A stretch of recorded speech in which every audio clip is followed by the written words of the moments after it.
नमस्कार, मैं गौरव श्री अरविंद सोसाइटी की ओर से आप सभी का स्वागत करता हूं।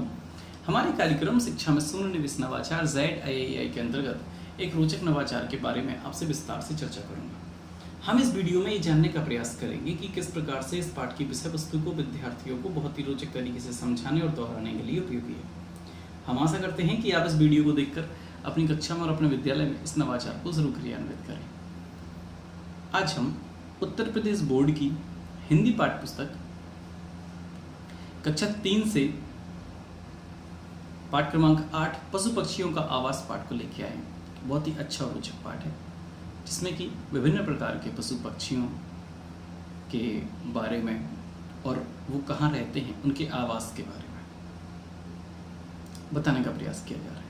बहुत ही अच्छा कॉन्सेप्ट है जिसको आपने बच्चों को हम मानते हैं कि बहुत अच्छे से बता दिया है, समझा दिया है।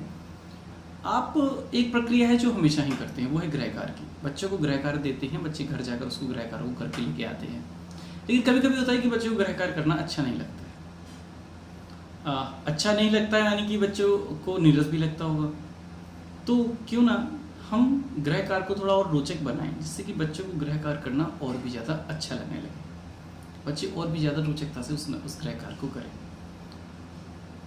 इसके लिए हम यहाँ पर एक नवाचार को क्रियान्वित करेंगे। हमारे नवाचार का नाम है गृह कार्य। गृह कार्य एक बहुत ही अच्छा और रोचक नवाचार है। इस नवाचार की नवीनता और उपयोगिता ये है कि कॉन्सेप्ट से संबंधित निर्देशों के आधार पर आसपास के परिवेश से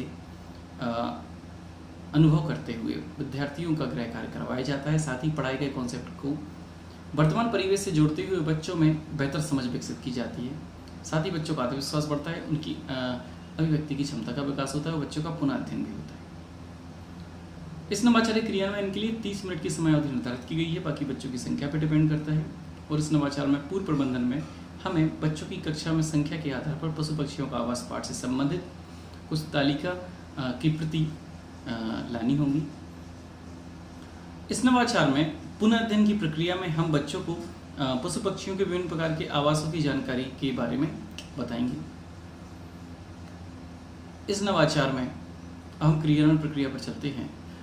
बच्चों को पहले ये ध्यान रखें आपकी जो आप पढ़ाने जा रहे हैं पाठ, इस पाठ से संबंधित विभिन्न प्रकार के कॉन्सेप्ट को आपने बच्चों को पढ़ा दिया है, समझा दिया है। विभिन्न प्रकार के जो उनमें तथ्य हैं उनको भी आपने बच्चों को बहुत अच्छे से बता दिया है। यहाँ पर बच्चों को निर्देश दिए जाते हैं कि बच्चों आपको घर जाना है और इस पाठ को बच्चों को अपने अभिभावकों को, आसपास के परिजनों को बहुत अच्छे से बताना है, सुनाना है। इसके बाद आपको अपने अभिभावक और अपने परिजनों की मदद से आपको जो तालिका दी जा रही है इसको आपको भर के लेके आना है। बच्चों को तालिका दी जाती है, उसमें विद्यार्थी का नाम, फिर यहाँ पर पशु का नाम, पशु या पक्षी जो भी है उसका पालतू पशु या पक्षी है या फिर पालतू पशु है उसके बारे में लिखना है, पशु का आवास लिखना है और आवास का स्थान लिखना है।